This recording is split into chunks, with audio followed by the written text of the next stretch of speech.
which is known to everybody in the entire country, that a lady who was selected as an IAS officer, it was on the strength of some certificates, but in fact she was not entitled for those certificates. So if the certificates are distributed to the persons who are otherwise not eligible, then the real eligible persons who face difficulties in their life because of certain shortcomings, maybe physical, maybe mental, they will be deprived of the benefits of the legal provision. Therefore, the honest and sincere assessment of mental illness or a physical disability, that is the basic requirement. And we should also look into that aspect with all seriousness so that the persons who are otherwise eligible, they should not be allowed to take advantage of certain factors which are only applicable to the disabled persons. In a video conferencing which took place, which was headed by Madam Justice Nagaratna, certain suggestions were also invited from various high courts who were participating in that conference.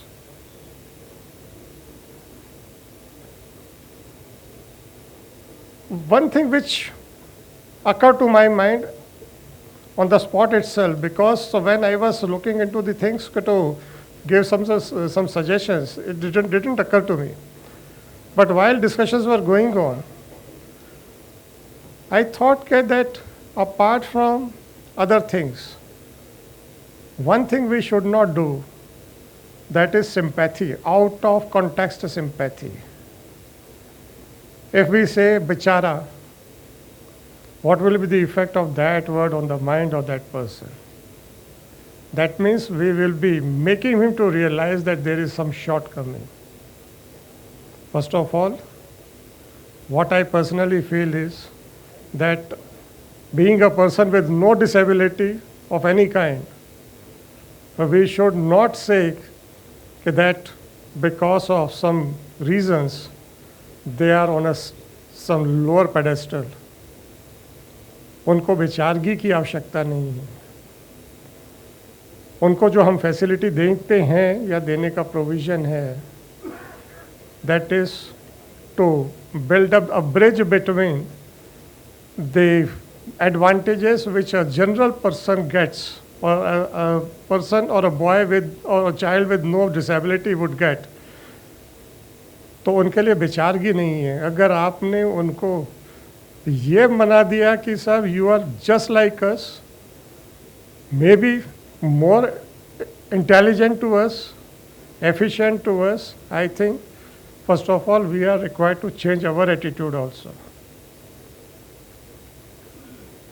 एक और चीज़ थी, चूँकि Olympics आने वाले थे, तो मैंने, क्योंकि पैरा ओलंपिक्स भी होते हैं इसके बाद, वो भी आएंगे,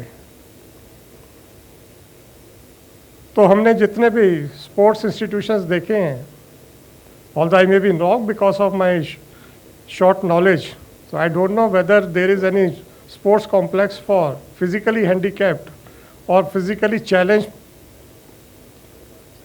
juveniles, children, or even adults also. Then I also gave a suggestion that so far as the children are concerned, we can earmark one school where a dedicated sports complex can be developed for these physically challenged persons, so that we can train them and we can increase the efficient representation of our country in Paralympics. What I personally want to say is, first of all, we should stop thinking that they are lacking behind on any aspect. First of all, we have to change our mindset. And this is what I realized also during the lunch session. Justice Anand was sharing with his views with other officers कि अगर आप बच्चों को लेके जाएंगे जो normal बच्चेज हैं, when they will meet with the physically challenge person, then they will realise कि वो बच्चे क्या हैं और वो जो इम्प्रेशन जो कैरी करते हैं, we will be able to overcome that. Mr. Asthana also said one thing, that during this previous session, lot of persons had tears in their eyes because maybe the first occasion or for the first time they might have realized the challenges which are faced by the physically challenged children, and that tear will speak a lot. That tear will motivate each and every person to do something, not out of sympathy, but as your duty to upbring the persons who require a little type of help only. जैसे एक छोटा बच्चा होता है, जब वो चलना सीखता नहीं है या सीख रहा होता है, तो माँ पिता की एक उंगली पकड़ के ही फील्स कॉन्फिडेंट, वो अपना चल पड़ता है. हमें जो मदद है, मदद शब्द को because of limited vocabulary I am using that word, but I personally feel that is not the correct word, because the मदद और हेल्प से indicates that we are giving something to somebody else maybe out of sympathy and maybe out of anything that else, whatever we may use that word. But no, neither it is a by way of right nor by way of sympathy. It should be by way of a human being, like a parent, जो अपने एक छोटे से बच्चे को जब उंगली पकड़ाते हैं तो वो बच्चा जो उंगली पकड़ के not only he feels that he is the safe, पर वो चलना सीख जाता है, फिर दौड़ना सीख जाता है और किसी दिन ओलंपिक में जाके मेडल भी ले आता है. तो थोड़ा सा हमको माइंडसेट, जो भी अस्थाना जी ने कहा कि प्रीवियस सेशन में लोगों की आंखें नम थीं, मुझे ये लगा कि शायद ये सेशन बहुत अच्छे समय पे आया है. जब हम प्रोविजंस को उस फीलिंग्स के साथ पढ़ेंगे, then we will realise the real effect and impact and the necessity of these provisions. So far as the technicalities are concerned, Mr. Asthana is there, and then ultimately we will have an open session where we will discuss all the provisions and the difficulties you might have faced to deal with the situation. So instead of consuming more time, I would like to stop discussing with you, and by reserving my right to have a discussion at the end of the sessions. Thank you. Thank you, my lord, for enlightening us. I once again extend my deepest regards to the lordship for sparing his valuable time, sir. Lordship, I assure you, all persons sitting in this hall will keep the difference, will always remember the difference between sympathy and empathy. Thank you, lordship. Moving ahead, I would like to introduce our next technical expert, Mr. Anand Kumar Asthana. He is an advocate and a child rights lawyer. He is a trainer, teacher, litigator, and a jurist holding specialization in child justice and policy related matters. His decade-long extensive work in and outside court has a considerable influence on law practice and appreciation of various child-related laws. Sir, I request Asthana sir to move ahead with and share his experiences, sir. Yes, please.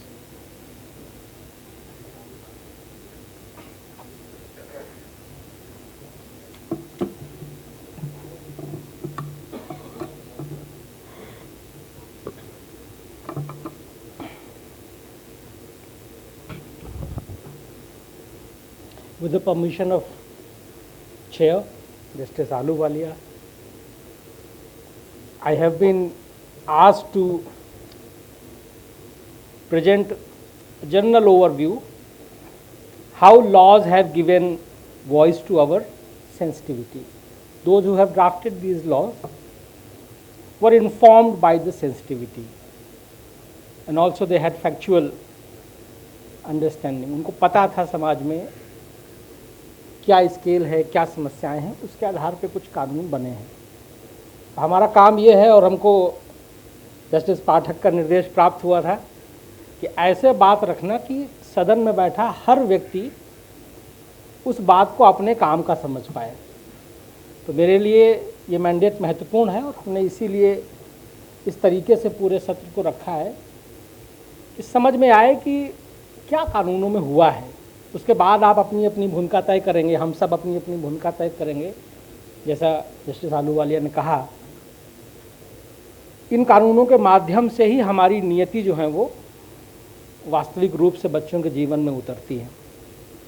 हम सब स्वतंत्र नहीं हैं, कानून से हमारे हाथ बंधे हुए हैं। तो चाहे उसको बंधन मान लीजिए, चाहे मार्गदर्शन मान लीजिए। थोड़ा सा हम आपको एक डाटा दे देते हैं ताकि ये अंदाज़ा हो जाए कि हम कितने लोगों के बारे में बात कर रहे हैं। अभी हमको दिल्ली हाई कोर्ट ने कहा कि जाओ सारी संस्थाओं में विजिट करो, और दिल्ली सरकार ने एक ऑडिट किया है, डिसेबिलिटी ऑडिट। तो उसकी रिपोर्ट कोर्ट में आई है, तो उन्होंने कहा इसको जाओ वेरीफाई करो। तो जब बातचीत लोगों से हो रही थी तो एक बिंदु बार बार आता रहा, संख्या बहुत कम है, संख्या बहुत कम है, ऐसे बच्चों की संख्या बहुत कम है। तो उस बात के पीछे भाव क्या है कि क्या इतनी मेहनत की ज़रूरत है? अगर संख्या बहुत कम है तो क्या इतनी मेहनत की ज़रूरत है? क्यों रैम बनाएं सिर्फ एक बच्चे के लिए? और पता नहीं कोई ऐसा बच्चा कभी आएगा भी कि नहीं आएगा ऑब्जर्वेशन होम में, और रैम बनाएं, इतना सारा पैसा खर्च करें, इतना समय रहे। तो ये संख्या का जो विषय है, तो हम थोड़ा सा आपको अंदाज़ा दे देते हैं। 2011 का जो सेंसस हुआ था उसका डेटा अवेलेबल है। उसके हिसाब से 2,68,000 नहीं 2,68,14,994 2,68,14,994 ये पुराना डाटा है 2011 का। ये टोटल डिसेबल्ड पॉपुलेशन है अपने मुल्क की, तो संख्या कम नहीं है। अब वो दर्ज हो रहे हैं नहीं हो रहे हैं व्यवस्था में, वो अलग बात है। इसमें से कितने लोग हैं जिनको एक कागज मिल गया है ये कहते हुए कि मैं हूँ डिसेबल्ड, वो संख्या है 1,74,25,905। इतने लोगों के पास सरकार का दिया हुआ कागज है ये कहते हुए कि तुमको हम मानते हैं कि तुम पर्सन विद डिसेबिलिटी हो, और ये डेटा है 19 जनवरी 2022 तक का। इन लोगों में से कितने लोग ऐसे हैं जिनको आधार कार्ड मिल चुका है? 67,09,894। तो ये तो बच्चे बड़े सब मिला करके हुआ। अब हम केवल बच्चों पे आते हैं, कितने बच्चे हैं? जेना कमेटी रिपोर्ट 2018 में आई थी। जेना कमेटी भारत सरकार की कमेटी थी जिसने संस्थाओं का अध्ययन किया था, जो बाल देख रेख की संस्थाएं हैं उनका सबका अध्ययन किया और सरकार को बताया कि आपकी संस्थाएं कितनी हैं, कितने बच्चे हैं। बढ़िया अच्छी रिपोर्ट है। उसमें कहा गया कि 9,589 CCIs में, पूरे देश में 9,589 बाल देख रेख संस्थाओं में 10,942 मेंटली चैलेंज बच्चे, राइट, और 9,040 फिजिकली चैलेंज्ड।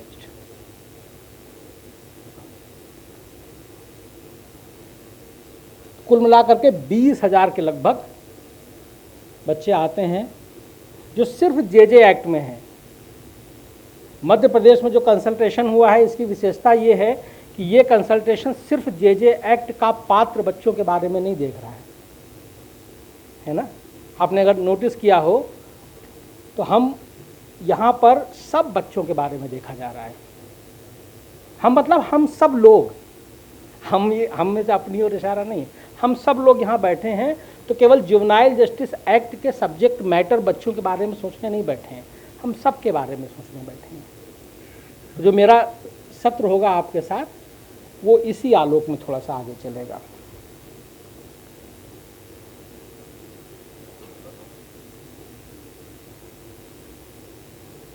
ये है मोटे मोटे 4 कानून।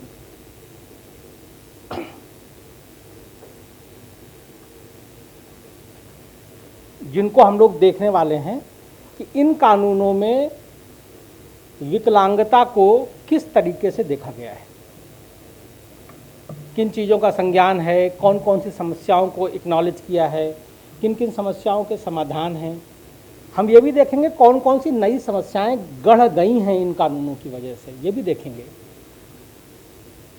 पॉक्सो एक्ट है, सेक्सुअल ऑफेंसेस के जो विक्टिम बच्चे हैं उनकी देखरेख और संरक्षण के लिए केंद्रीय कानून है, इसके बारे में बात करेंगे। तो थोड़ा सा सन याद रखिएगा आप लोग, 2012 का पॉक्सो एक्ट है और इसमें 2013 का संशोधन है, 2019 का संशोधन है, और फिर रूल्स हैं पॉक्सो एक्ट के जो पहली बार आए थे सन 2012 में, फिर वो संशोधित होकर के 2020 में आए। ये टाइम लाइन थोड़ा सा हम लोग ध्यान रखेंगे। फिर जुवेनाइल जस्टिस एक्ट है, 2015 का जुवेनाइल जस्टिस एक्ट है, 2017 में अमेंड हुआ और उसके बाद 2021 में अमेंड हुआ, और इसके रूल्स अमेंड हुए सितंबर 2022 में। करीब 250 के लगभग संशोधन रूल्स में आए और करीब 50 के लगभग संशोधन एक्ट के उसमें आए। फिर ये 2 कानून और हैं, तो ये इन 2 कानूनों के बारे में तो हम लोग हर साल बात करते हैं। इस बार ये 2 कानून हम लोगों ने और अपने चर्चा में ऐड कर लिए हैं। Rights of person with disabilities act, इसका सन देखिएगा क्या है, 2016। लेकिन आप जे एक्ट पढ़ोगे तो इसका जो पुराना एक्ट है उसका उल्लेख है। जे एक्ट 2015 में नए कानून का संज्ञान ही नहीं है, हालांकि संशोधित कब हुआ है, 2021 में। भूल गए, राइट। डिसेबिलिटी का सबसे बड़ा क्राइसिस है ये, भूल जाते हैं, वो बच्चे छूट जाते हैं, तो उन बच्चों का कानून भी छूट गया। फिर देखिए मेंटल हेल्थ केयर एक्ट, ये कौन से साल का, 2017 का। जे एक्ट पढ़ेंगे, पॉक्सो एक्ट पढ़ेंगे, उसमें भी भूल गए, संशोधित हुए लेकिन भूल गए। लेकिन रूल बनाने वाले नहीं भूले, तो ये इनके रूल्स हैं। जैसे आप देखिएगा मध्य प्रदेश के रूल, अभी हम आपको दिखाएंगे। मध्य प्रदेश के रूल जब बने थे तो स्वागता थी हमारे साथ। स्वागता ने बहुत जिद करके कहा कि हम डिसेबिलिटी और मेंटल हेल्थ के जो कंसर्न हैं उनको हम मध्य प्रदेश में ज़रूर डिस्कस करेंगे। तो पूरी कमेटी ने खूब डिस्कस किए और कुछ अच्छे प्रपोजल्स आपके मध्य प्रदेश के रूल में है। तो हमको लगता है हमारा अकेला ऐसा स्टेट है जहां हमको अपने रूल्स में डिसेबिलिटी से रिलेटेड जो कंसर्न्स हैं उनको रिस्पॉन्ड करते हुए पॉजिटिव प्रोसीजरल और सब्सटेंटिव प्रोविजन आपको रूल में मिलेंगे। उनमें से कुछ रूल हम आपको दिखाएंगे और उनका महत्व बताएंगे, क्या है उनका महत्व। तो मोटा मोटा ये 4 हैं, और इसी के साथ में जो ऊपर के 2 कानून हैं इनको सपोर्ट करने के लिए जो भारत सरकार की केंद्रीय योजना है मिशन वात्सल्य, तो मिशन वात्सल्य अभी आई है कुछ समय पहले नए रूप में। तो उसमें डिसेबिलिटी को किस तरीके से देखा गया है और क्या क्या कदम उठाने की बात उसमें कही गई है, वो भी हम थोड़ा सा चर्चा करते चलेंगे आपके साथ। मध्य प्रदेश हाईकोर्ट की जुवेनाइल जस्टिस कमेटी सबसे कंटेंट रिच वेबसाइट है इसकी पूरे देश में, तो हम इसके लिए आभार भी व्यक्त करेंगे कमेटी का। ज़्यादातर मटेरियल आपको इस कमेटी की वेबसाइट पे मिल जाएगा, बहुत ही कंटेंट रिच। तो एज़ यूजुअल जब भी हम कुछ रिसर्च करते हैं तो वो आप इस वेबसाइट पे जाते ही जाते हैं तो उसमें हमने देखा कि जो कानूनों की लिस्ट है मध्य प्रदेश वाले नहीं भूले। मध्य प्रदेश वालों ने जो 51 कानून, rule, amendment act, regulation, scheme, ये सब जो उनका एक्ट और रूल वाला जो कॉलम है उसको आप क्लिक करेंगे तो 51 ये लिस्ट बन के आएगी। तो उसमें आप देखिएगा पर्सन विद डिसेबिलिटी एक्ट को बच्चों के कानूनों की लिस्ट में ऐड किया है, थॉटफुली, है ना। ये संवेदना दिखाता है कि बच्चे जब बात करेंगे तो डिसेबिलिटी भी बच्चों का मुद्दा है। और इसी तरीके से नालसा की स्कीम है मेंटली इल और मेंटली डिसेबल्ड पर्सन्स को लीगल सर्विसेज प्रोवाइड करने की, वो स्कीम भी आपको इस वेबसाइट पर। तो यह हम आपकी जानकारी के लिए बता देना चाहते थे, हो सकता है आपका ध्यान न गया हो, तो इसलिए हम ये बता देना ठीक समझते थे। ये देखिए मध्य प्रदेश के रूल्स में, जब मध्य प्रदेश के रूल 2022 के हैं, देखिए ये चाइल्ड वेलफेयर कमेटी का काम है। कुछ काम चाइल्ड वेलफेयर कमेटी को एक्ट से दिए जाते हैं और एक्ट में लिखा है कि राज्य सरकार अगर चाहे तो कुछ एक्स्ट्रा काम ऐड कर सकती है। तो मध्य प्रदेश में सरकार ने ऐड किए, देखिए क्या लिखा है, बाल कल्याण समिति को कहा कि child marriage, POCSO, child labour, mental health act और HIV AIDS and deficiency syndrome act, इन कानूनों को के बारे में भी अपने आप को अवेयर रखें। तो ये अपेक्षा है मध्य प्रदेश की बाल कल्याण समितियों से कि भले ही आपके कानून में इसका जिक्र ना हो, लेकिन आपके काम में ये ऐड किया गया है कि आप इन कानूनों को पढ़ें और अपने आप को अवेयर रखें कि इनमें क्या क्या कंप्लायंसेस होने हैं। एक ये छोटा सा रूल है। अगर बाल कल्याण समितियां गंभीरता से इस काम को करेंगी तो ऑटोमेटिकली उनके ऑर्डर्स में जो डिसेबिलिटी का एक्ट है या मेंटल हेल्थ के एक्ट हैं या जो HIV के एक्ट हैं, उनका कंप्लायंस उनके ऑर्डर में आने लगेगा। ये एक दूसरा देखिए, जब बच्चा बाल कल्याण समिति के सामने लाया जाता है तो क्या लिखा हुआ है कि फॉर्म 18 के माध्यम से उस बच्चे को बाल कल्याण समिति शॉर्ट टर्म प्लेसमेंट के लिए किसी संस्था में भेजेगी। ये लास्ट वाला प्रोवाइजो देखिएगा, provided further that in case of a child with disability the order of the committee shell require the child care institution. तो जब बाल कल्याण समिति एक चाइल्ड विद डिसेबिलिटी को किसी संस्था में भेज रही है तो उस आदेश में लिखा जाएगा कि आप कृपा करके मेंटल हेल्थ केयर एक्ट और पर्सन विद डिसेबिलिटी एक्ट के प्रावधानों को कंप्लाई करिए। तो जब संस्था में वो ऑर्डर रिसीव होगा तो उस संस्था को चलाने वालों को तुरंत याद आएगा कि ये बच्चा पर्सन विद डिसेबिलिटी है और इसके इन 2 कानूनों में एडिशनल कंप्लायंसेस हैं, वो हमको करने हैं। तो ये मध्य प्रदेश में ऐड किया गया। SIR, सोशल इन्वेस्टिगेशन रिपोर्ट, हाँ, procedure for inquiry, child welfare committee की इंक्वायरी का तरीका है ये। सॉरी, थोड़ा टेक्निकल है क्योंकि ये उनके लिए है जो काम कर रहे हैं इस विषय पर। Provided that where a child belongs to a mother undergoing treatment, ये बहुत बड़ी समस्या है कि जो महिलाएं हैं अगर वो मेंटल इलनेस का शिकार हैं और उनका ट्रीटमेंट हो रहा है तो उनके बच्चे छिन जाते हैं। ये बड़ी समस्या है। तो इसका निदान देखिए, ये मानवाधिकार का कंसर्न भी है कि कोई मेंटल इलनेस का शिकार होगा जगह उसके बच्चे छिन जाएंगे।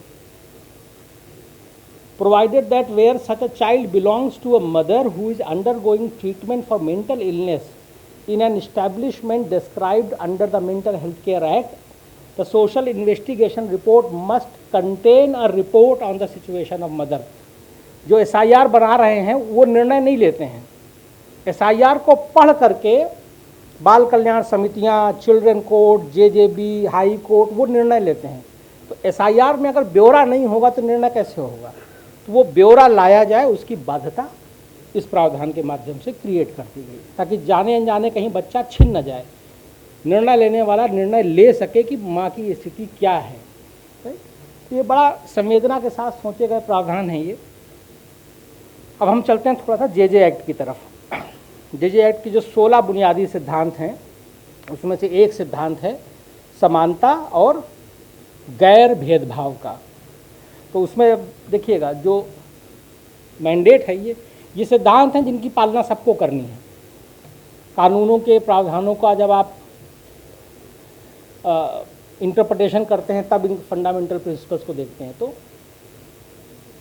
सेक्स, कास्ट, एथनिसिटी, जन्म स्थान, डिसेबिलिटी, इसका जिक्र है यहाँ पर।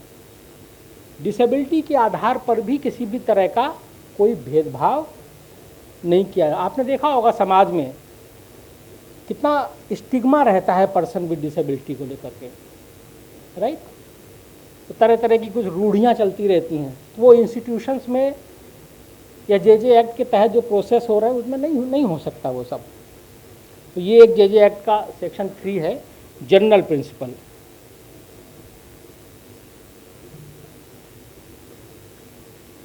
JJ एक्ट की धारा है 59 जो गोद दिए जाने के संबंध में है। राधिका अलकाजी जी ने थोड़ा सा इसका मेंशन किया था, ये पूरा प्रावधान हम आपको दिखा दे रहे हैं। अगर कोई ऑर्फन, अबंडन या सरेंडर्ड बच्चा किसी भारतीय या अनिवासी भारतीय परिवार के पास गोद न दिया जा सके तो उस बच्चे को इंटर कंट्री एडॉप्शन के लिए फ्री कर दिया जाएगा। मतलब वो बच्चा भारत से बाहर जा सकता है। अगर हिंदुस्तान के अंदर बच्चा अडॉप्ट नहीं हो पा रहा है तो वो फिर इंटर कंट्री एडॉप्शन के लिए भारत के बाहर रहने वाले परिवारों को वो बच्चा गोद देने के लिए उपलब्ध होगा। अब इसका सब क्लॉज देखिए, provided that children with physical and mental disability, sibling and children above 5 years of age may be given preference over other children। हम इसकी मेरिट में नहीं जा रहे हैं, या आप तय करिए कि ये प्रावधान ठीक है या नहीं ठीक है। कानून यही है कि जो बच्चे भारत से बाहर जाने वाले हैं उनमें जिन बच्चों को प्राथमिकता दी जाने वाली है, उन प्राथमिकता के 3 बच्चे हैं। उनमें से एक है ऐसे बच्चे जिनको फिजिकल और मेंटल डिसेबिलिटी है, उनको जल्दी से बाहर कर दीजिए, बाहर उपलब्ध करा दीजिए। इस पर बहस हो सकती है, दोनों तरह की राय हो सकती हैं, लेकिन ये प्रावधान है कि डिसेबल फिजिकल और मेंटल डिसेबल बच्चों के साथ इंगेज करता है।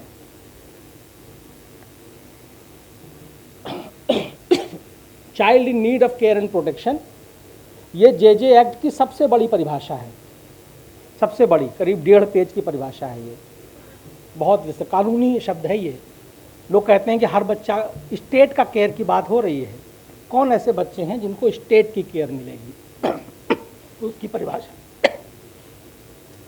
तो ये 3 जो सब कैटेगरी हमने लिस्ट की हैं, 5, 6 और 7, 5, 4, 5 और 6 पे, इन शब्दों को बस आप ध्यान से देखिए। ये शब्द जो हैं डिसेबिलिटी के कानूनों से सुसंगत नहीं है। फिजिकली चैलेंज्ड, मेंटली चैलेंज्ड, ये शब्द डिसेबिलिटी के कानूनों में इस्तेमाल नहीं होते, लेकिन जे एक्ट में इस्तेमाल है। तो इसका इशारा भी राधिका जी ने किया था कि जो अलग अलग कानून बन रहे हैं वो इस उस बात पे भी तय नहीं है कि हम शब्द कौन से इस्तेमाल करेंगे। मेंटली चैलेंज कहेंगे, फिजिकली चैलेंज कहेंगे।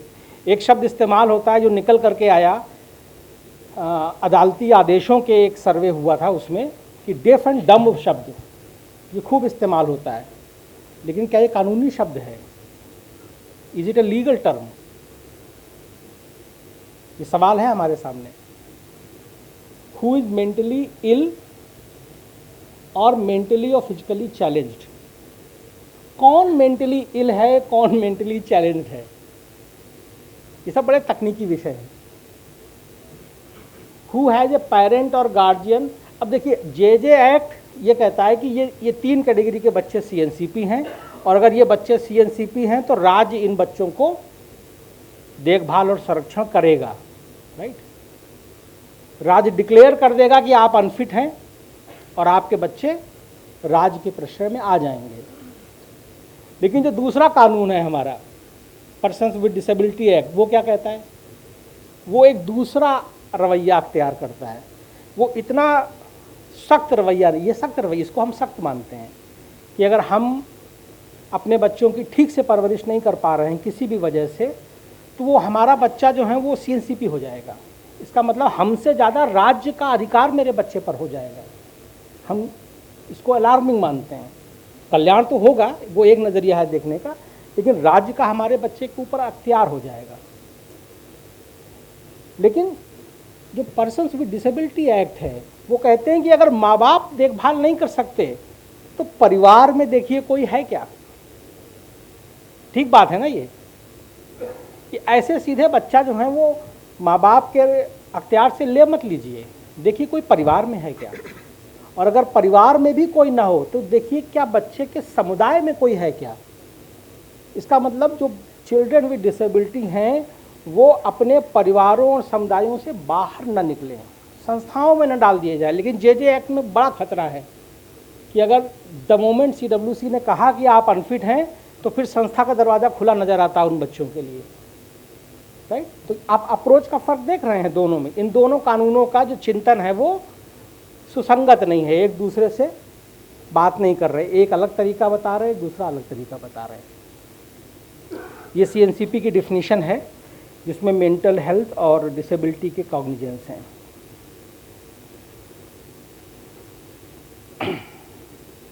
ये देखिए आपको हम बता रहे थे,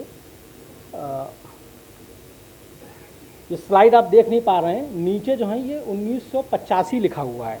1950 तो हाँ 1985 छिप गया ये। सेक्शन 85 है जे एक्ट का, offences committed on disabled children. बिल्कुल एक्सप्लिसिट प्रोविज़न है कि अगर चिल्ड्रन विद डिसेबिलिटी हैं तो उनके साथ अगर जो धारा 74, 75, 76, 77, 78, 79, 80, 81, 82, 83 तक जे एक्ट के जो धाराएं हैं जिनमें अपराध हैं ना तरह तरह के, वो अपराध अगर किसी चाइल्ड विद डिसेबिलिटी के साथ होंगे तो सज़ा क्या होगी, धारा 85 उसके बारे में है। और सवाल ये उठेगा कि अच्छा अगर आरोपी को डबल सज़ा मिलनी है तो आरोपी का वकील तो कोर्ट में कहेगा ना कि साहब ये डिसेबल है ही नहीं, हमको क्यों 10 साल सज़ा दे रहे हो, 5 साल बनती है 5 साल दो, कहेगा ना।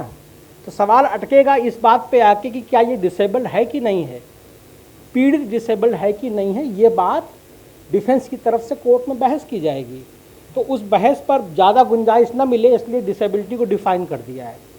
कहा है कि साहब डिसेबिलिटी का वही मायने होगा जो person with disability equal opportunity protection of rights and full participation act 1985 में जो परिभाषा है। लेकिन ये कानून रिपील हो गया है, इस कानून को rights of person with disabilities act ने रिपील कर दिया है। तो कायदे से जे एक्ट में ये रेफरेंस चेंज हो जाना चाहिए, लेकिन अभी चेंज नहीं हो पाया। तो ये हम लोगों को फ्लैग करना है कि पता चले सरकारों को कि भाई ये बदलाव अभी हमको करने हैं। तो इस कंसल्टेशन में हम जानबूझ के इसको पुटअप कर रहे हैं, धारा 85। इसके अलावा एक सेक्शन जो हमने मिस किया है वो आप नोट कर लीजिएगा, धारा 75 बहुत सुंदर प्रावधान है, बच्चों को मानसिक और शारीरिक यातना देने वालों को दंड मिलता है 75 में। 75 का बहुत खौफ है लोगों में, क्योंकि जो किसी में नहीं फंसता वो 75 में फंस जाता है। तो 75 में 3 क्लॉज हैं। जो तीसरा जो प्रोवाइजो है वो चिल्ड्रन विद डिसेबिलिटी के साथ मानसिक या शारीरिक यातना के संबंध में है, राइट, इंपॉर्टेंट प्रोविजन है वो।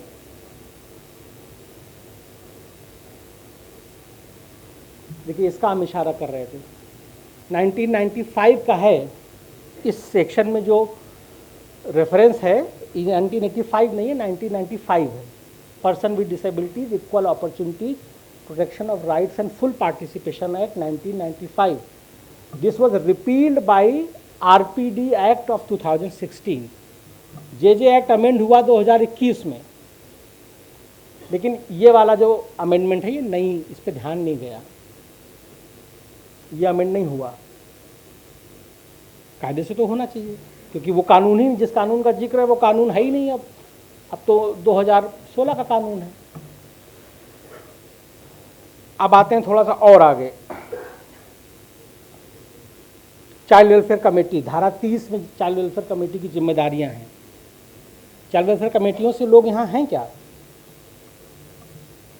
नहीं हैं? ठीक, हाँ ठीक है। तो ये आपके लिए ही है, जब आप संस्था तय करते हो कि कौन सा बच्चा किस संस्था में जाएगा तो किस आधार पर निर्णय लेते हैं आप, वो मार्गदर्शन आपको इसमें मिलता है। Selecting registered institution for placement of each child requiring institutional support. ऐसी मनमर्जी नहीं है कि जिस संस्था में आया डाल दिया, आपको लॉ गाइडेंस देता है कि इन चीज़ों के आधार पर संस्था तय करिए। तो वो जो आधार हैं वो क्या है, बच्चे की आयु के बारे में सोचिए, बच्चे के जेंडर के बारे में सोचिए, बच्चे की और ज़रूरतों के बारे में सोचिए, और साथ में डिसेबिलिटी के बारे में भी सोचिए, राइट। क्योंकि डिसेबिलिटी जिन बच्चों को रहती है, हर संस्था उनको लेने को भी तैयार नहीं होती। कई संस्थाओं में उस तरह के उपाय ही नहीं होते हैं, उस तरह का ह्यूमन रिसोर्स नहीं होता है, और आपने बच्चा वहाँ डाल दिया तो वो संस्था ले तो लेगी बच्चे को, लेकिन क्या बच्चे का वहाँ कोई ख्याल रखने वाला है? तो जब आप तय करेंगे कौन सी संस्था में डालना है तो कृपा करके बच्चे की डिसेबिलिटी को ध्यान में रखें, उस हिसाब से एक मुफीद संस्था में बच्चे को डालें, ताकि संस्था को भी परेशानी ना हो और बच्चे की भी जो केयर है वो मिले। हाँ, अब जे एक्ट से थोड़ा सा आगे चलते हैं, आरपीडब्ल्यू एक्ट।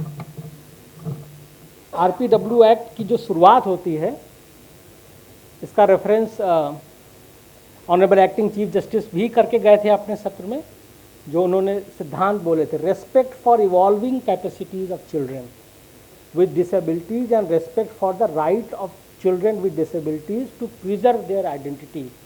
ये जो दो सिद्धांत हैं ये सीधा सीधा अंतर्राष्ट्रीय कन्वेंशन से आता है, इस लिहाज से महत्वपूर्ण है। ये अंतर्राष्ट्रीय कन्वेंशन जो इस विषय पर हुआ है, जिसको भारत सरकार ने स्वीकार किया और कहा कि हम जब अपने कानून बनाएंगे तो इन कन्वेंशन में जो बातें लिखी हैं, जिनको हम एग्री करते हैं, उनको हम अपने कानूनों में लागू करेंगे। और किस तरीके से लागू किया, कितनी गंभीरता से लागू किया कि उनके जो कोर सिद्धांत हैं उसी से कानून की शुरुआत की उन्होंने। ये दो प्रिंसिपल, इसलिए ये इम्पॉर्टेंट है। ये दिखाता है कि सरकार का रिजॉल्व कितना है कि कानून जब हम बनाएंगे तो कन्वेंशन से बिल्कुल अलाइंड बनाएंगे।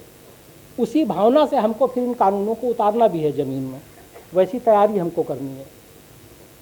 आरपीडी एक्ट में जो 8 सिद्धांत हैं, नहीं, इस एक्ट में भी जो 8 सिद्धांत लिखे हैं उनमें से ये 2 सिद्धांत हैं।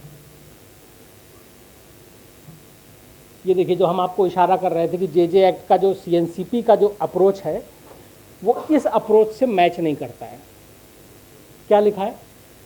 नो चाइल्ड विद डिसेबिलिटी, ये धारा 9 है rights of person with disability act की, जो कहती है no child with disability shall be separated from his or her parents on the ground of disability. है ना, कितने रिलीफ की बात है। जिन माँ बाप के बच्चे डिसेबल पैदा होते हैं उनको डर इसी बात का रहता है कि कहीं सरकार हमारे बच्चे ले न जाए हमसे, कहीं कोई ये ना कह दे कि तुम इस लायक नहीं हो कि इन बच्चों की देख रेख करोगे। खौफ में जीते हैं वो। ये कानून उनको आश्वासन देता है, नहीं ऐसा नहीं होगा। तरीका होगा except on an order of a competent court, एक सक्षम न्यायालय जब इस बात पर आदेश करेगा तभी बच्चा आपसे हटाया जाएगा। In the best interest of child, और ये फैसला भी कोर्ट बच्चे के हित के आधार पर ही करेगी। Right. Section 9(2) where the parents are unable, तो पहला मैंडेट आपको 9(1) में मिलता है। और ध्यान रखिएगा जेजे एक्ट का जो अप्रोच है पर पेरेंट्स अनफिट, बच्चा सीएनसीपी, राइट, खटखट वाला, ये अप्रोच उससे थोड़ा सा अलग है, थोड़ा माइल्ड है, ये थोड़ा सा अंडरस्टैंडिंग है। Where the parents are unable to take care of a child with disability the competent court shall place such child with his or her near relation. देखिए, इस अप्रोच का जेजे एक्ट के approach से कोई सीधा टकराव नहीं है, ये बात हम स्पष्ट कर दें। अगर जेजे एक्ट को लागू करने वाली मशीनरी संवेदना से काम करे तो जेजे एक्ट के प्रावधान को अलाइन किया जा सकता है इस अप्रोच से, अगर उतनी संवेदना के साथ उन प्रावधानों को इंटरप्रेट किया जाए, केस में लागू किया जाए। लेकिन आमतौर पर जल्दी रहती है ना केस डिस्पोजल की, तो उसमें संवेदना छूट जाती है। Child with his or her near relation, करीबी परिवार के जो रिश्तेदार हैं उनके पास बच्चे को प्लेस कर दीजिए। एंड फेलिंग दैट, और अगर वो भी ना हो पाए, करीबी रिश्तेदारों के पास भी अगर बच्चा रखने की व्यवस्था ना हो पाए, तो लिखा है within community in a family setting और in exceptional cases in shelter home.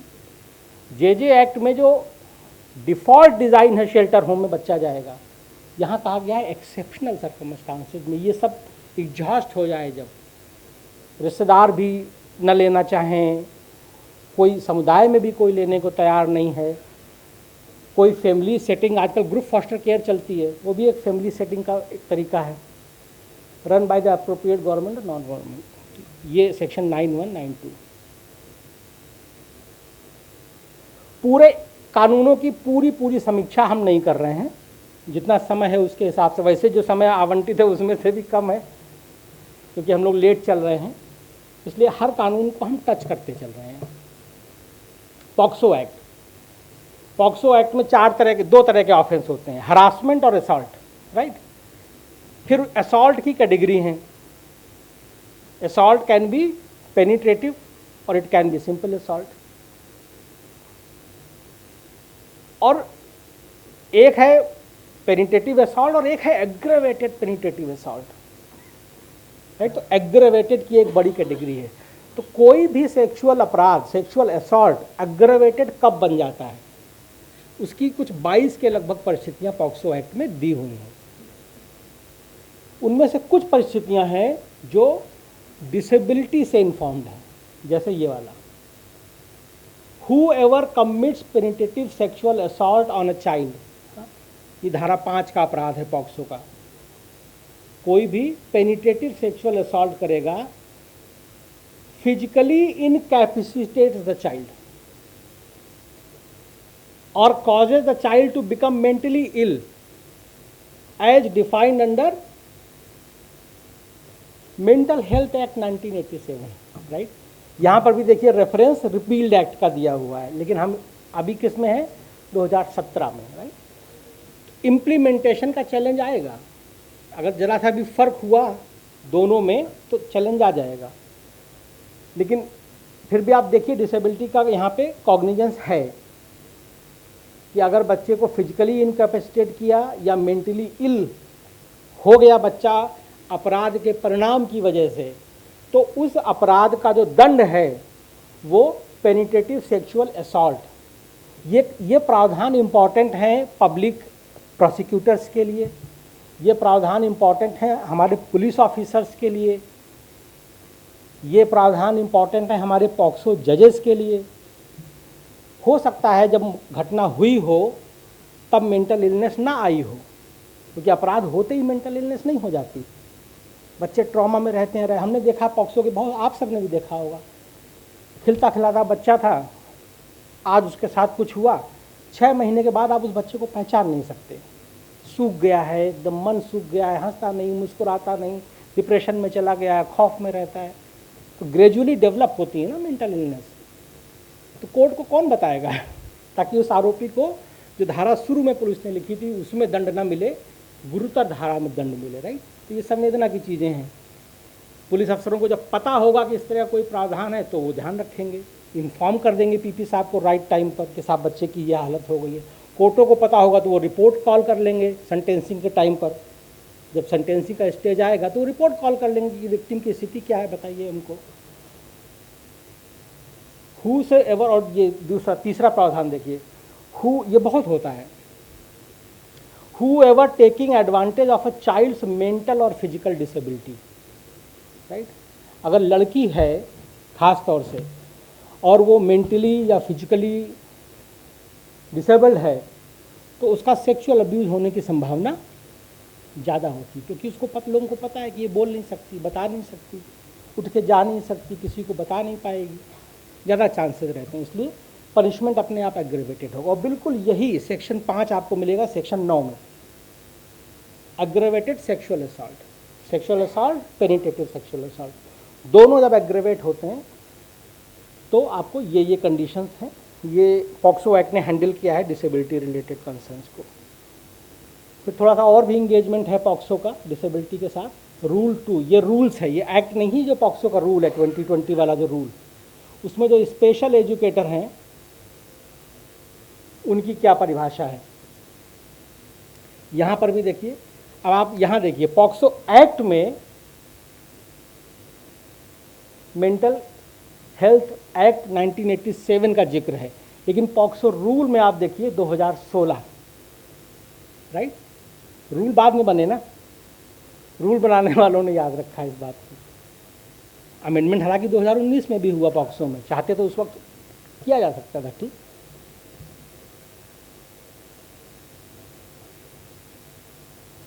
Medical aid और केयर के ऊपर बहुत ध्यान है पॉक्सो का। पुलिस की जिम्मेदारी है केवल अपराध की विवेचना कर देना मात्र, या चालान दाखिल कर देना मात्र। आईओ, जो पॉक्सो केस का आईओ है, उसकी जिम्मेदारी मात्र केवल कन्विक्शन करवा देना नहीं है, केयर भी उसकी जिम्मेदारी है। बच्चा CWC में जाए, कंपनसेशन मिले, सब आईओ की जिम्मेदारी है, ये भी आईओ की जिम्मेदारी है। If a child is a divyang person with disability, suitable measure and care shall be taken as per the provisions of Rights of Person with Disabilities Act, right? फिर ये देखिए बहुत महत्वपूर्ण है, कंपनसेशन की पावर है, पॉक्सो कोर्ट कंपनसेशन देती है। और जो पॉक्सो कोर्ट की कंपनसेशन है वो आप सब जानते हैं, वो रिकमेंडेटरी नहीं है, वो निवेदन नहीं करते हैं कि कृपा करके आप विचार करिए, आपको ठीक लगे तो दे दीजिए, ऐसा नहीं करते। पॉक्सो कोर्ट कहते हैं 5 लाख दो, बस। फिर सरकार को बस प्रोसेस करना है, बहस की गुंजाइश नहीं है। तो पॉक्सो कोर्टें जब कहेंगी कि आप दीजिए तो कैसे कहेंगी, तो उसके पूरे इंडिकेटर लिखे हुए हैं रूल्स में, रूल 9 में 1 से लेकर के 11 तक तो लिखे हुए हैं। और फिर 12वां देखिए, any other factor which special court में कंसीडर। स्पेशल कोर्ट जिन जिन चीज़ों को ध्यान में रख करके कंपनसेशन की अमाउंट तय करना चाहे, कानून ने स्पेशल कोर्ट को फ्री किया हुआ है। इसमें एक पॉइंट देखिए 10वां नंबर का, any disability suffered by the child as a result of the offence. एक बहस ये उठती है कि क्या क्या कंपनसेशन एक ही बार मिल सकता है पॉक्सो में, तो कई हाई कोर्टों ने स्पष्ट कर दिया है कि जब जब विक्टिम को ज़रूरत होगी तब विक्टिम वापस स्पेशल कोर्ट आकर के कंपनसेशन की दरख्वास्त कर सकता है। डिसेबिलिटी के केसेस में जहां पता नहीं कि बच्चे को कितने समय तक के लिए और कितना इलाज करवाना पड़ेगा, they can always come back, and special courts को हेजिटेट करने की ज़रूरत नहीं है, क्योंकि लॉ ने उनको मैंडेट किया हुआ है कि डिसेबिलिटी जो सफ़र कर रहा है बच्चा, उसको कंसीडर करके आप कंपनसेशन को क्वांटिफाई कर सकते हैं।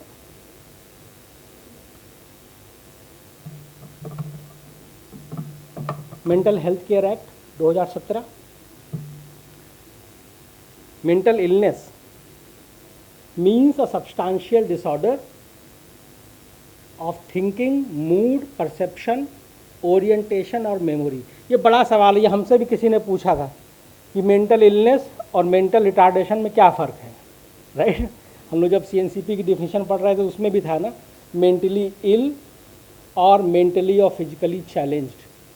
तो मेंटली इल और मेंटली चैलेंज्ड, फ़र्क क्या है दोनों में? तो आई थिंक ये परिभाषा हमको मदद करती है समझने में। Mental illness means a substantial disorder of thinking, mood, perception, orientation or memory that grossly impair judgment, behavior, capacity to recognize reality or ability to meet the ordinary demands of life. Mental condition ये देखिए अभी एक नया आयाम खुलता है यहाँ से, mental condition associated with the abuse of alcohol and drug। तो अभी तक हमारी जो एक समझ है कि डिसेबिलिटी का मतलब है उसका शराब और नशे से कोई लेना देना नहीं है। अब देखिए, शराब और नशा इनसे क्लोज लिंक है with the abuse of alcohol and drug. और आप इन कानूनों को पढ़ेंगे तो और ज़्यादा स्पष्ट होगा कि शराब और ड्रग, इनका डिसेबिलिटी और मेंटल हेल्थ से बहुत क्लोज लिंक है। उतना लिंक है जितना हम लोगों ने सोचा भी नहीं होगा कि इतना करीबी लिंक होगा, क्योंकि हम लोगों को लगता है शराब पीने वाले लोग गलत लोग हैं, नशा करने वाले लोग गलत लोग, इससे बियॉन्ड सोच हमारी जाती ही नहीं है। Which is the condition of but does not include mental retardation. अब ये इन्होंने हालांकि डिफिनीशन मेंटल इलनेस की है, लेकिन मेंटल रिटार्डेशन को भी ये बता ही दे रहे हैं। Mental retardation which is a condition of arrested or incomplete development of mind of a person, especially characterised by subnormality of intelligence, right. Mental retardation और मेंटल इलनेस, इसके फ़र्क को ये ठीक कर बताता है, एक कानून जानने वाले व्यक्ति के हिसाब से महत्वपूर्ण है। अब डिसेबिलिटी के क्षेत्र के लोग हो सकता है इसके ऊपर ज़्यादा विस्तार से बताएं कि ये जो भेद किया है वो कितना सही है, कितना गलत है, कौन सी बारीकी मिस कर दी है, वो लोग बता पाएंगे। लेकिन एक फ़र्क मोटा मोटा कानून ने ज़रूर हमको इसमें बताया है, सेक्शन 2S में। एक ये कॉन्सेप्ट है एडवांस डायरेक्टिव का, I found it very interesting. Advance directive जो है वो एडल्ट्स दे सकते हैं, हम आप दे सकते हैं एडवांस डायरेक्टिव कि अगर हमको पता है कि हमको कुछ होने वाला है, बीमारी अभी अल्जाइमर होने वाला है, तो हम पहले से ही लिख के रखेंगे कि हमारा इलाज कैसे होगा, हमको किस तरह की। बच्चे नहीं कर सकते, बच्चों को राइट डिनाइड है।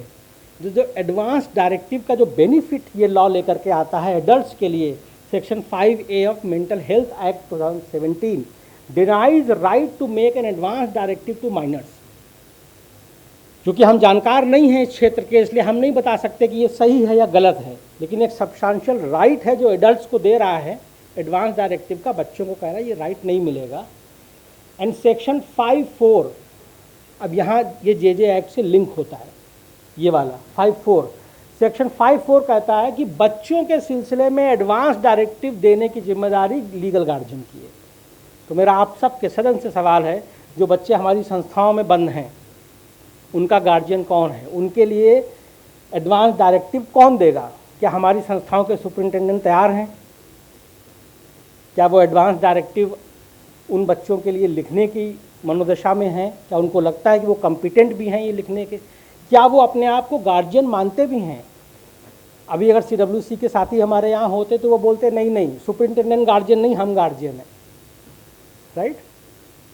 कौन गार्जियन है? ये सवाल है। जे एक्ट में गार्जियन की डिफिनीशन है, उसके ऊपर कोर्टों के फैसले आते हैं। एक जज साहब ने मना कर दिया था वकालतनामा लेने से, कहा ये साइन किसका है, किसने वकालतनामा दिया वकील साहब आपको? राइट? एडवांस डायरेक्टिव का ये कॉन्सेप्ट आप लोग जरूर देखिएगा। Who is to act as a legal guardian? मेरे पास इसका जवाब नहीं है। हम सबको सामूहिक रूप से मिल करके इन सब्जेक्ट के साथ एंगेज होना है और इनके जवाब निकालने हैं। यही हमारा विमर्श है, यही हमारा मंथन है। हम आपके सामने इस विषय को रख रहे हैं। Who is to act as legal guardian for 2 category के बच्चे हैं, children in need of care and protection के लिए और children in conflict with law के लिए। कोई ऐसा बच्चा है जिसको चिल्ड्रन कोर्ट ने डाल दिया है प्लेस ऑफ सेफ्टी में, अब वो छूटेगा नहीं कई सालों तक। अब उसका मेंटल हेल्थ का क्राइसिस डेवलप हो रहा है, एडवांस डायरेक्टिव का बेनिफिट वो लेना चाहता है, उसका राइट है, लेकिन लीगल गार्जियन को ही करना है। वो कौन करेगा?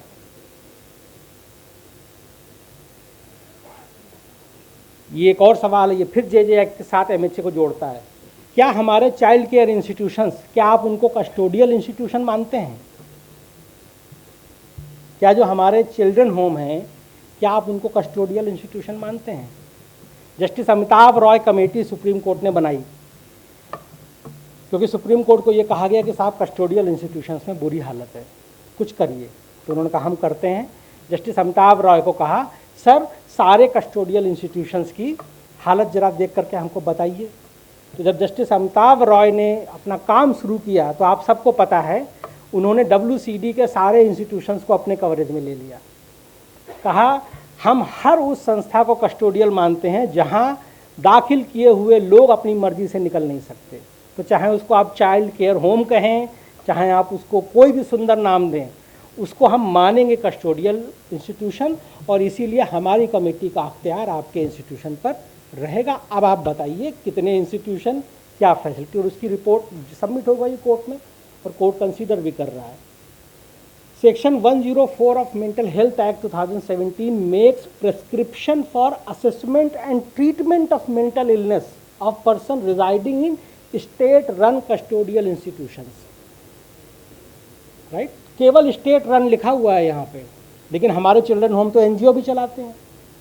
कैसे होगा? ये दोनों महत्वपूर्ण विषय हैं।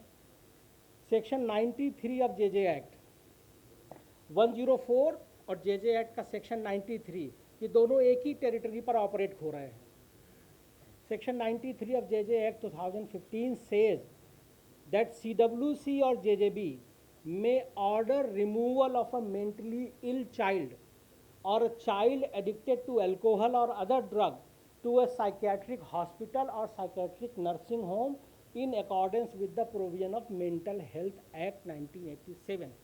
लेकिन 1987 अब मत पढ़िए, अब तो हमको वही पढ़ना पड़ेगा, MHA 2017। वो अमेंडमेंट नहीं हुआ इसलिए 87 पढ़ रहे हैं। इसका मतलब 93 को 104 के साथ मिल करके पढ़ना पड़ेगा। तो पूरी प्रक्रिया बदल जाएगी हमारी JJB और CWC की, जब हम बच्चों को जो शराब का शिकार हैं या नशे का शिकार हैं या किसी तरह का मेंटल इलनेस उनको हो रहा है, तो उनका असेसमेंट और उनका ट्रीटमेंट कैसे होगा, वो मेंटल हेल्थ एक्ट के प्रावधानों के अनुरूप ही होगा।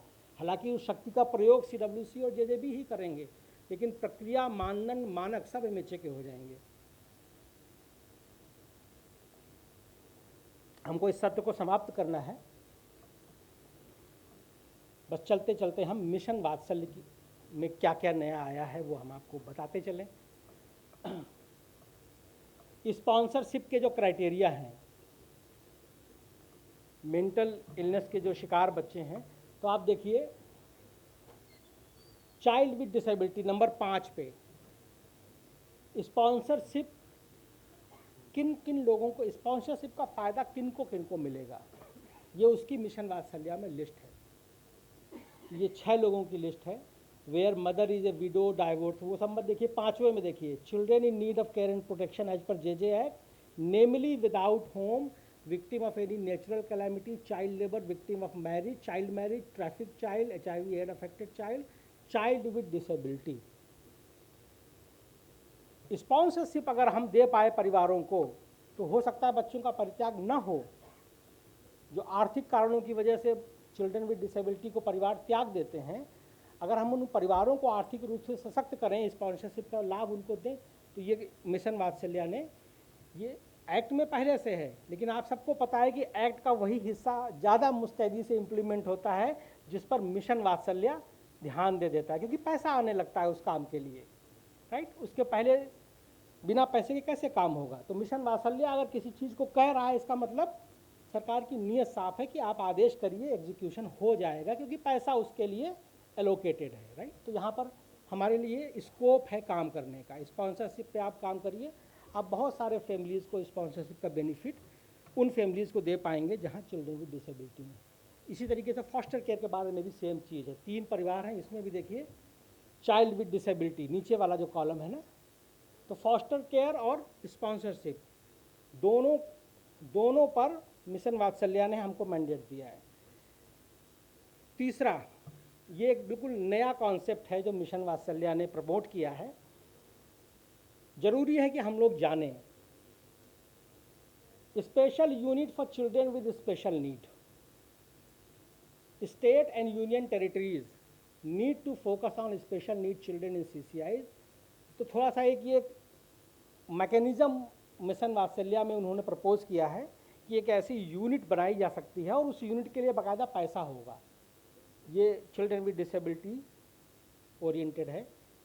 और चौथा, ये कई राज्यों ने मिशन वात्सल्य आने के पहले कई राज्यों ने केंद्र सरकार को प्रपोजल दिए कि हम इंटीग्रेटेड कॉम्प्लेक्स बनाना चाहते हैं, बड़ा कॉम्प्लेक्स बनाना चाहते हैं जहाँ बहुत सारे तरह तरह के बुजुर्ग भी रहें, बच्चे भी रहें, JJB भी बन जाए। तो मिशन वात्सल्य ने लिखा है कि चूँकि बहुत सारी स्टेट गवर्नमेंट्स ने हमको प्रपोजल दिए इस तरीके के, तो अब हम मान ले रहे हैं आपकी बात, हम अपनी मिशन वात्सल्य में ही इसको डाल देते हैं। तो उन्होंने डाला ये वात्सल्य सदन का जो कॉन्सेप्ट है, वो एक इंटीग्रेटेड कॉम्प्लेक्स का विचार है।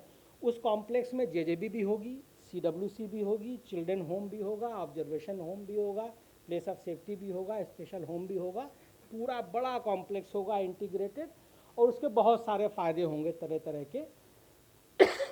जो इम्पोर्टेंट बात है, उन्होंने कहा है कि जब आप इसका एस्टीमेट बनाइए, क्योंकि ये बनाने के लिए आपको पहले एस्टीमेट बनाना होगा, फिर आप प्रोजेक्ट अप्रूवल बोर्ड में लेके जाएंगे, सैंक्शन होगा, वहाँ से पैसा लोकेट होगा।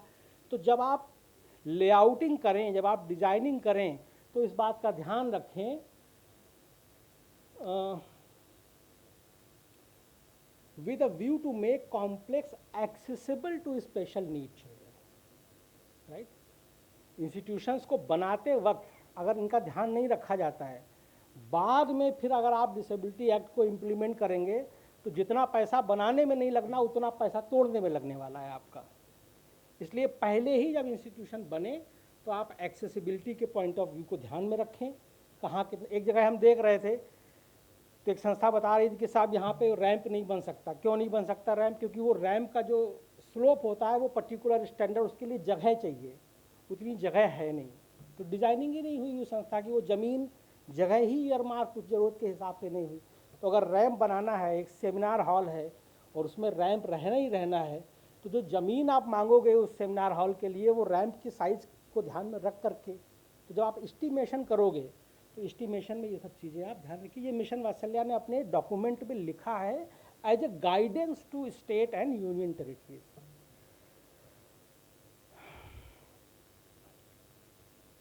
वरुण चंद्र ठाकुर जजमेंट से आप सब लोग वाकिफ़ हैं। Children in conflict with law के कॉन्टेक्स्ट में आया है। Children in conflict with law खासतौर से सेक्शन 15 प्रिलिमिनरी असेसमेंट और उनका जो ट्रांसफ़र है। तो ये 3 ऑब्जर्वेशन बस हम आपको बता करके छोड़ देते हैं, और इस निवेदन के साथ कि एक बार फिर से वापस जाइएगा और वरुण चंद्र ठाकुर जजमेंट को फिर लाइन दर लाइन उसकी रीडिंग करिएगा। आपको दिखेगा कि कितनी बारीकी से वो mental capacity to commit offence को पढ़ना है और उसको इंटरप्रेट करना है। क्या लिखा है? The board and the children court, ये जो वरुण चंद्र ठाकुर को केस है वो पहले जेजेबी में गया, फिर चिल्ड्रन कोर्ट में गया, फिर पंजाब हरियाणा हाई कोर्ट में गया, फिर उसके बाद सुप्रीम कोर्ट में आया। ये 4 स्टेज पे उन्होंने नीचे वाले के लिए लिखा है। The board and the children court apparently were of the view that the mental capacity and the ability to understand the consequence of the act were one and the same. ये 2 अलग अलग 3 कंसिडरेशन है section 15 में, और supreme court कर रहा है कि नीचे के दोनों कोर्टों को लगा कि जो 2 कंसिडरेशन हैं ये एक ही होते हैं। That is to say that if the child had the mental capacity to commit the offence, he automatically had the capacity to understand the consequence of the offence.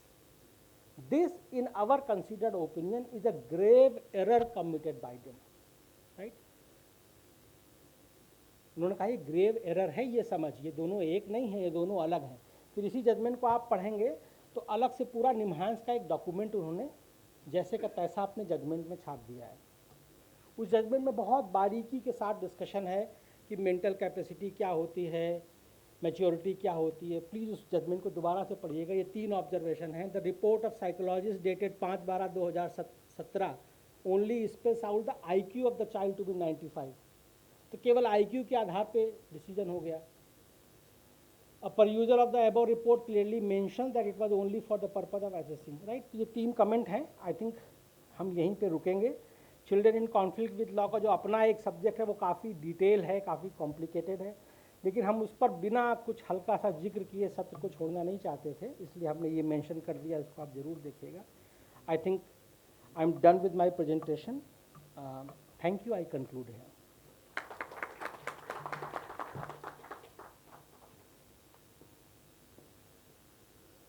Thank you, sir.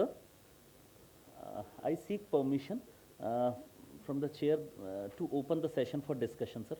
We can spare 5 to 7 minutes with your concluding remarks, sir. आप लोग Sir, अगर whether anybody has any doubt or suggestion for effective implementation of the provisions of law, then everybody is welcome for that. But before that, I would like to add one thing. Integrated complex की अभी अस्थाना साहब ने बात की mission वात्सल्य में। ग्वालियर में एक कंपोजिट बिल्डिंग का कंसेप्ट है, नॉट था, that is in pipeline. Apart from all other offices, observation home, JJB, CCIs and all these things, we had also decided to provide a space within the same premises for old age home. उस पर शायद कुछ objection आया था। अगर तो objection अभी survive कर रहा है तो मेरा क्वेश्चन ये है, सारी फैसिलिटीज़ के अलावा संस्कार का कोई सब्स्टिट्यूट नहीं होता। ओल्ड एज होम को अगर हम एक बुजुर्ग व्यक्ति मान के चलेंगे तो वो कंसेप्ट वो नहीं था जिस कारण से ओल्ड एज होम को हम लोगों ने प्रपोज किया था। एक इंसान जिसकी 50 साल 60 साल, जिसने की सारी परिस्थितियां देखी हैं, और ओल्ड एज होम में वो क्यों आया है, परिवार ने त्याग दिया है या परिवार ख़त्म हो गया है, नहीं पता। तो वो जीवन के झंझावातों से जो गुजर के उसने सारी चीज़ें देखी हैं, और वो जब वो अपने एक्सपीरियंसेस बच्चों को समझाएगा, बताएगा, वो उसका कोई सब्स्टिट्यूट मिलेगा नहीं। तो अभी भी मैं अस्थाना साहब ने जब बता रहे थे तो इंटीग्रेटेड कॉम्प्लेक्स में ओल्ड एज होम मुझे नहीं दिखा। तो मेरा एक विचार है कि उसको अगर नहीं है तो उसको हमको सीरियसली दूसरे एंगल से देखना पड़ेगा। बुजुर्ग व्यक्तियों के आश्रय स्थल के बजाय एक ऐसा नेचुरल टीचर जो कि अपने एक्सपीरियंसेस को ना सिर्फ बच्चों के साथ शेयर करके उनका संस्कार उनके अंदर डालेगा, परंतु उनका खुद का बुजुर्गियत या एडवांस्ड एज का जो समय है बच्चों के साथ खेल के उसका भी अच्छे से निपटेगा। तो मेरे दिमाग में आया तो मैंने कहा कि जब वो सेशन ओपन कर रहे हैं तो मैं उसकी शुरुआत मैं ही क्यों ना कर दूँ। तो आप लोगों के थोड़े से राइट्स को एनक्रोच करके मैंने आप लोगों की तरफ से एक अपना विचार बताया है। तो आप सबसे निवेदन है सर, आप कुछ कहने वाले थे, ओल्ड एज होम वाले कंसर्निंग ही था। सर, जहाँ तक वात्सल्य सदन की बात है, चूँकि वात्सल्य सदन महिला एवं बाल विकास मिनिस्ट्री का एक वो है सर, भवन है, जो भारत सरकार के जो किशोर न्याय अधिनियम या कहिए मिशन वात्सल्य के अंतर्गत है, इसलिए उसमें ओल्ड एज होम का प्रावधान वहाँ पे नहीं है। लेकिन हम लोगों ने हमारे प्रदेश के सामाजिक न्याय विभाग से पूछा था, तो सामाजिक न्याय विभाग ने उस पर सहमति दी है सर अपनी, ग्वालियर के लिए। हाँ, जी। क्योंकि मैंने आपसे ये कहा, ये चीज़ अगर हम हर जगह के ऊपर अप्लाई कर पाएँ, क्योंकि शासन की जब हम बात करते हैं सर प्लीज़, शासन आम व्यक्ति के लिए एक इंस्टीट्यूशन है, एक पेड़ है जिसकी बहुत सारी शाखाएं हैं। एक शाखा कह दे कि मैं दूसरी तरफ नहीं देखती, तो वो पेड़ का कुछ नहीं होने वाला फिर भी। तो ये बहुत अच्छी बात है कि क्योंकि वो वापस रीइंट्रोड्यूस हो गया है, क्योंकि वहाँ पे मुझे मालूम है कि जो प्लान था उसमें आगे काम नहीं हो रहा था, कि बोले साहब ये प्रॉब्लम आ गई, तो हमने कहा भी फॉर द टाइम बिंग इस बिल्डिंग को हटा दो, स्पेस को खाली छोड़ दो, बाकी प्रोग्राम बाकी तो प्लान को आगे बढ़ने दो। But now since it has been reintroduce, it is very good. ये हर जगह पे अगर आ सके तो मेरा एक सजेशन है, क्योंकि ना सिर्फ ये बच्चों के लिए भी होगा, उनको संस्कार मिलेंगे जो वो अगले 40, 50, 60 साल जो भी उनकी उम्र होगी वहाँ तक लेके जाएंगे, फिर वो आगे इनकलकेट करेंगे आने वाली जनरेशन्स पे। परंतु वो लोग जिनको के उनके बच्चों ने त्याग दिया, हो सकता है कि अगर 100 बुजुर्ग हैं उसमें से कुछ को बच्चों ने त्याग दिया होगा, कुछ उन्होंने अपना परिवार खो दिया होगा कुछ नेचुरल कॉन्सिक्वेंसेस के करके, तो उनका जो भी समय है वो बच्चों के साथ हंसते खेलते हुए उनका भी बीतेगा। तो एक ऐसा कंसेप्ट है जिसमें सिर्फ विन विन सिचुएशन ही है, हारने की सिचुएशन किसी के पास भी नहीं है। Sir please.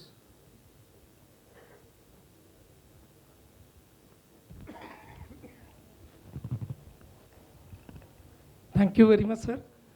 Sir Asthana sir ने लीगल गार्जियनशिप के बारे में बात की थी, मैं उसी पे एक दो चीज़ें बताना चाहता हूँ कि इनफैक्ट बहुत सारी जगह, क्योंकि मैं नेशनल ट्रस्ट के साथ काम करता हूँ, नेशनल ट्रस्ट एक्ट में भी लीगल गार्जियनशिप का एक प्रोविज़न है, but that is only for the adults above 18 years. But कई बार ये देखने में आता है कि छोटे बच्चों को भी नेशनल ट्रस्ट एक्ट के अंदर गार्जियनशिप दे दी जाती है। और एक सर ने कहा था कि गार्जियन कौन, तो आरपीडब्ल्यूडी एक्ट में भी लिमिटेड गार्जियनशिप का एक प्रोविज़न दिया गया है, जिसके अंदर लिमिटेड गार्जियनशिप ऑल 21 डिसेबिलिटीज़ के लिए अवेलेबल है। तो आई थिंक ये दो पॉइंट भी इम्पॉर्टेंट है कि legal guardianship in the national trust act and limited guardianship in the RPWD act. Thank you sir. हम बस इतना ही ऐड करेंगे सर की जो ये जो दो लॉ हम लोगों ने बात किए थे ना, पर्सन विद डिसेबिलिटीज़ एक्ट और मेंटल हेल्थ, ये असल में आधा पैकेज है। इसमें दो लॉ और हैं जिन पर अभी ध्यान नहीं गया। तो सर जिस संस्था का जिक्र कर रहे हैं नेशनल ट्रस्ट, तो ये अब अलग से एक लेजिस्लेशन है नेशनल ट्रस्ट एक्ट, वो लॉ, और साथ में एक है रिहैबिलिटेशन काउंसिल एक्ट।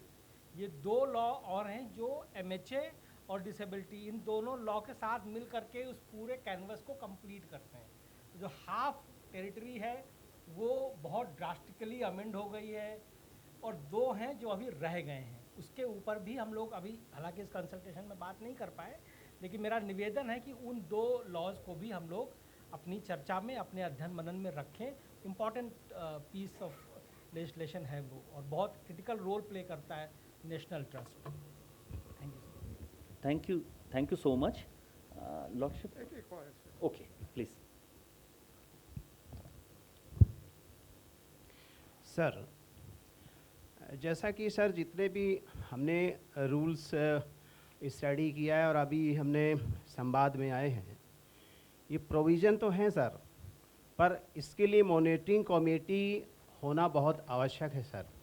जैसा कि अभी मारू जी कह रहे थे कि वास्तव में है 14 आर्टिकल्स जो आरपीडब्ल्यू एक्ट है उसमें लिमिटेड गार्जियनशिप का है, और लीगल गार्जियनशिप नेशनल ट्रस्ट में है जो 18 से अबव होते हैं। बट ये भी एक प्रोविज़न है कि आर्टिकल्स जो 14 का 3 है उसमें प्रॉपर्टी और अलग से देखभाल के लिए 2 तरह की लीगल गार्डियनशिप का प्रावधान है।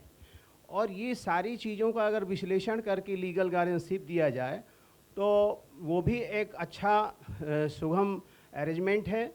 दूसरी बात, जब हम लीगल गार्डियनशिप देते हैं, जो आपका 16 और ए और बी में जो लीगल गार्डियनशिप के लिए एलएलसी कमेंटमेंट करता है, उसमें स्पष्ट सारी चीज़ों की समीक्षा करके अगर वो उनको लीगल गार्डियनशिप दी जाए, क्योंकि लीगल गार्डियनशिप में ये भी एक व्यवस्था है कि इनको हम दे तो देते हैं, परंतु इनके साथ जो बाद में जो उनके साथ स्थितियां निर्मित होती है वो हम समीक्षा नहीं कर पाते हैं, उसका फॉलोअप होना चाहिए। और जो प्रारूप ए है 16 का, उसमें भी आवेदन इनको करना होता है। और जो आपका 27-28 है, उसमें जो प्रॉपर्टी के संबंध में जो उल्लेख किया जाता है और उसके आधार पर ही लीगल गार्डियनशिप देना चाहिए। आमतौर पे क्या होता है कि जो 27-28 का बिना रिव्यू किए हम उसको लीगल गार्डियनशिप दे देते हैं, तो वो हम उनके ऊपर जवाबदारी ये नहीं दे पाते हैं या उसकी समीक्षा नहीं कर पाते हैं। और आज ये स्थिति है कि जितने भी लीगल गार्डियनशिप दिए गए हैं, अपने चाहे एमपी में हो चाहे कहीं बाहर भी हो, तो उसमें यह है सर कि उसका हम रिव्यू नहीं कर पा रहे हैं कि आज उसकी क्या स्थिति है और किस स्थिति में वो रह रहा है।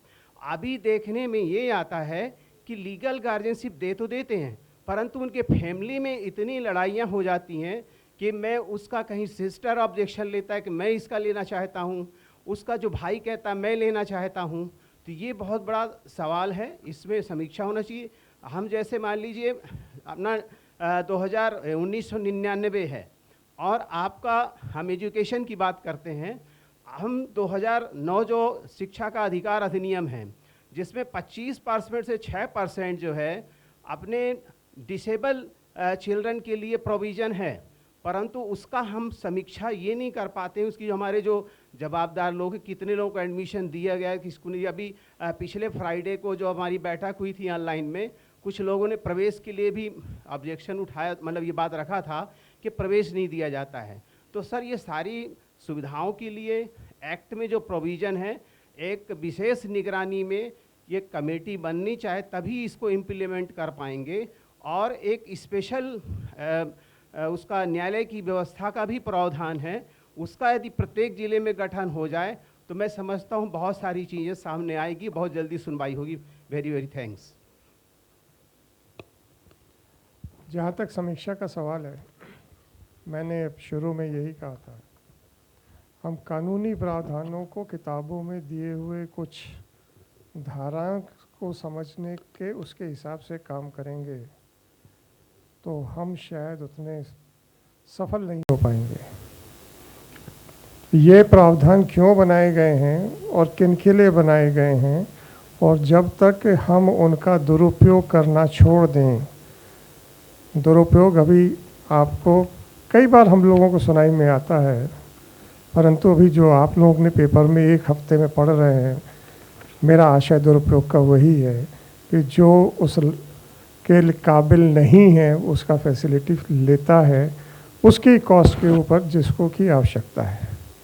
ये हमारे आत्मचिंतन करने की बात है कि हर चीज़ के लिए अगर हमको सीढ़ी दर सीढ़ी न्याय पाने के लिए लड़ते ही रहना पड़ेगा, क्या हम उस चीज़ को नीचे से पहली सीढ़ी पर ही क्यों नहीं इतना मजबूत बनाएं, अपनी नियति से, अपने कर्तव्यों से, अपनी ईमानदारी से, कि जो फैसिलिटी जिस इंसान के लिए है मात्र उसको ही मिले, उसके अलावा किसी को ना मिले, तो बहुत बड़ी परेशानियों से हम लोगों को छुटकारा मिल जाएगा। हमें क्यों न्यायालय की आवश्यकता पड़े, सबसे पहला इस बात के ऊपर हमें आत्मचिंतन करना चाहिए।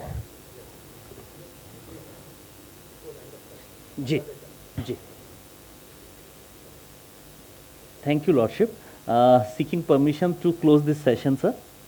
We declare the second session closed. After a while we wish to start with the third technical session, sir. I